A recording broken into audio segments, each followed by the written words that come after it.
এই জন্যে আমি বারবার আপনাদেরকে মনে করে একটা কথা, আমার জীবন থেকে উপলব্ধি করি একটা কথা, যে একমাত্র আল্লাহ ছাড়া এই পৃথিবীতে এবং পরকালে আমাদের আপন বলে কেউ নাই। বাকি সবাই সবার স্বার্থের জন্য আছে। মানুষ মানুষের অবস্থানকেই মূল্যায়ন করে, মানুষ মানুষের অবস্থানকেই মূল্যায়ন করে। আল্লাহ রাব্বুল আলামিন আপনার ভিতরটাকে ভালোবাসেন।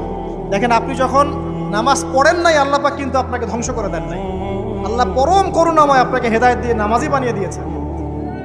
জীবনে অনেক পাপ করেছেন, ইনস্ট্যান্ট আল্লাহ পাক শাস্তি দিতে পারতেন, আল্লাহ পাক দেন নাই। আল্লাহ আপনাকে ভালোবাসেন, আল্লাহ আমাকে ভালোবাসেন। আল্লাহ পাকের এই ভালোবাসার ঋণটা শোধ করার জন্য হলেও নামাজি হয়ে যান, আল্লাহর পথে ফিরে আসেন, দিনের জন্য কিছু করেন, দিনের ফিকির করেন, পড়াশোনা করেন। প্রিয় ভাইরা, আল্লাহ পাক তৌফিক দান করুন। দেখুন, এই রিবা থেকে দূরে থাকার জন্য একটা হাদিস যথেষ্ট, যে 4 শ্রেণীর মানুষকে আল্লাহ রাসূল সাল্লাল্লাহু আলাইহি ওয়াসাল্লাম